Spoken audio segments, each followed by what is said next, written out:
Salam sejahtera Malaysia. Denyut nadi suara rakyat bergema di channel ini. Terima kasih kerana bersama-sama di channel ini untuk mendapatkan berita-berita terkini. Bagi anda yang baru, jangan lupa tekan butang subscribe, like dan share. Malaysia kita punya, kita jaga sama-sama. Salam sejahtera Malaysia. Pada hari ini, berita-berita yang memenuhi di seluruh pelosok media sosial tidak lain dan tidak bukan ialah berkenaan dengan pengampunan Datuk Seri Najib Tun Razak. Ramai yang mengecam, ramai juga yang mengutuk dan tidak kurang yang cuba untuk memburuk-burukkan Datuk Seri Anwar Ibrahim, Perdana Menteri Malaysia. Tetapi dalam video kali ini saya ingin mengungsikan satu fakta yang ramai tidak tahu berkenaan dengan perjalanan pengampunan ini dan juga perjalanan pendakwaan Datuk Seri Najib Tun Razak sehinggalah dia dipenjarakan, dan sebenarnya siapakah yang berusaha untuk mendapatkan keadilan untuk Najib Razak.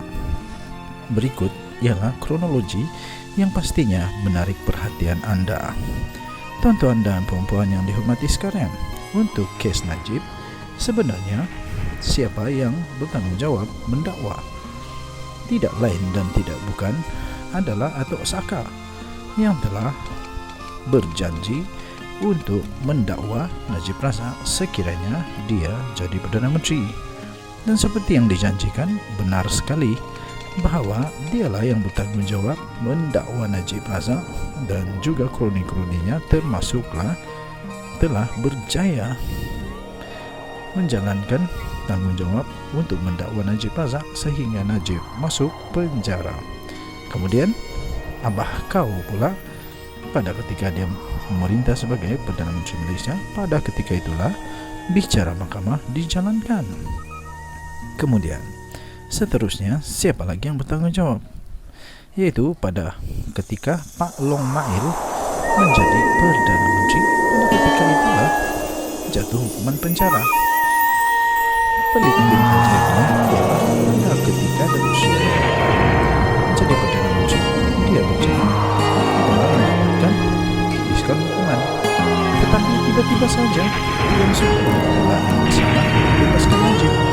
Di mana Najibnya di sini pakai lakukan guna Linda dan lucu.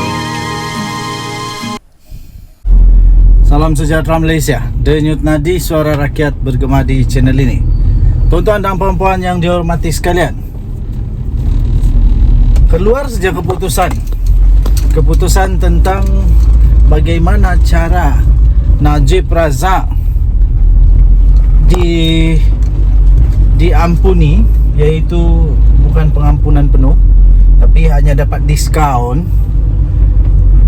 Berita kedua yang menjadi beletup-letup sekarang ini ialah dakwaan, teori yang menyatakan bahawa ada satu gerakan yang dikatakan sedang berusaha untuk menggulingkan Presiden UMNO. Banyak masalah sekarang ini, pening kepala dia sekarang ini. Bukan dia yang bermasalah, tapi UMNO yang bermasalah. Siapa lagi kalau bukan Dr. Ahmad Zahid Hamidi. Sehingga banyaklah yang menafikan. Tapi ingat sekali lagi, negara Malaysia ni politik dia selalu bermula dengan kabar angin. Bermula dengan kabar angin dinafikan.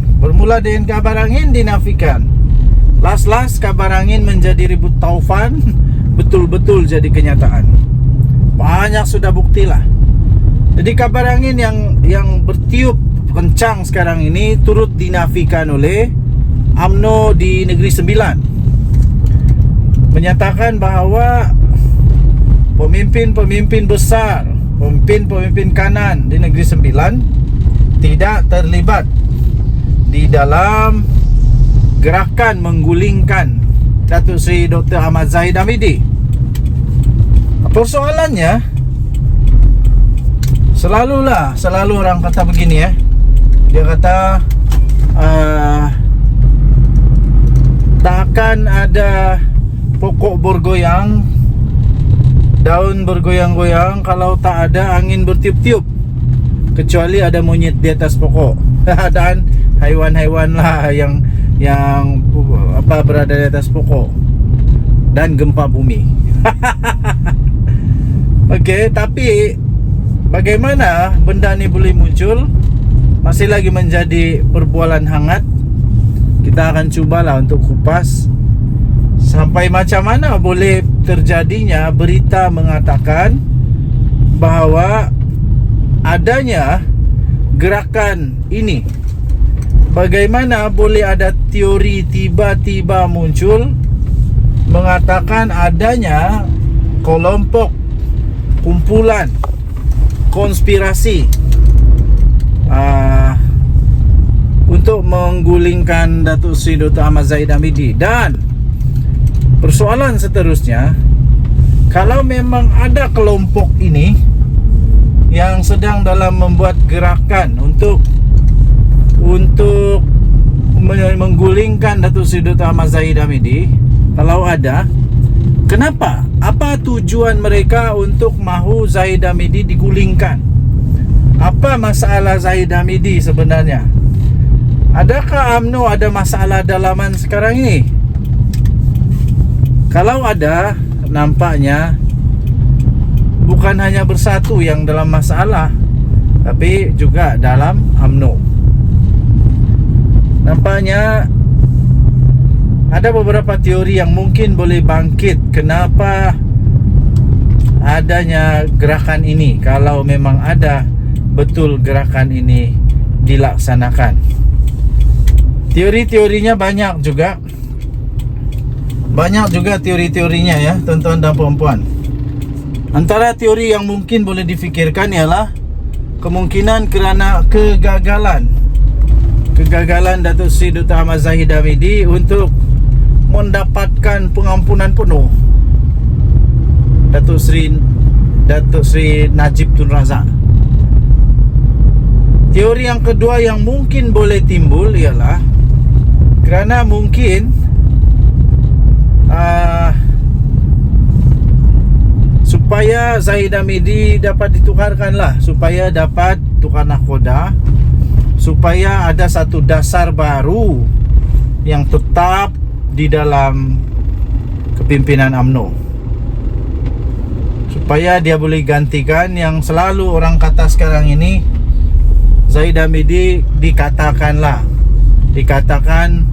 antara lain didakwa sebagai detektor kuku besi dalam pemerintahan, dalam kuasanya dengan UMNO. Walaupun ramai yang tidak bersetuju, tapi ada orang-orang yang kata begitulah. Di mana siapa saja yang cuba untuk membuka suara, menyatakan pendirian yang tidak berkenan kepada Presiden UMNO ini, pasti akan diambil tindakan drastik, tegas. Termasuklah keahlian digantung seumur hidup, walaupun besar mana pun orang tu.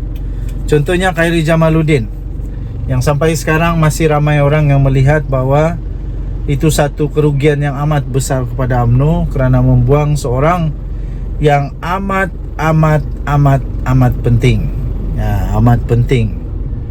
Perlu ada untuk pemimpin masa depan UMNO. Jadi tuan-tuan dan puan-puan yang dihormati sekalian, persoalan yang timbul seterusnya ialah siapa mastermind di dalam konspirasi? Siapakah dalang sebenar di dalam gerakan untuk menggulingkan menggulingkan Zahid Hamidi ini? Sekiranya ada orang yang mau melaksanakan gerakan ini, pastinya orang yang sangat berkuasa, yang ada pengaruh, bukan sekadar ahli-ahli biasa di dalam UMNO. Pastinya dia ada pengaruh besar lah. Jadi siapa dia? Tiada siapa yang tahu. Apa tujuan dia? Tiada siapa yang tahu. Kalau memang betul dia yang jadi dalang, pasti ada kelebihan, ada benefit, ada interest kepada dia.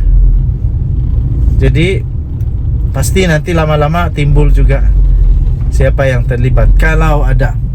Tapi rasanya tak ada kot. Rasanya macam tiada saja. Sebab kalau ada, mesti semua satu Malaysia heboh lah, mesti heboh habis. Tapi sekarang ini baru start, baru bermula. Ada atau tidak ada, kita tunggulah. Perlahan-lahan muncul juga nanti. Pengalaman saya, pasti akan muncul juga nanti kebenaran. Denyut Nadi Suara Rakyat terus bergema di channel ini. Jangan lupa untuk tekan butang subscribe, like dan share. Malaysia kita punya, cinta Malaysia aku, kita jaga kita. Jalan-jalan dulu di Bandar KK. Cari makan dulu, makan tengah hari. Kita jumpa lagi, bye-bye.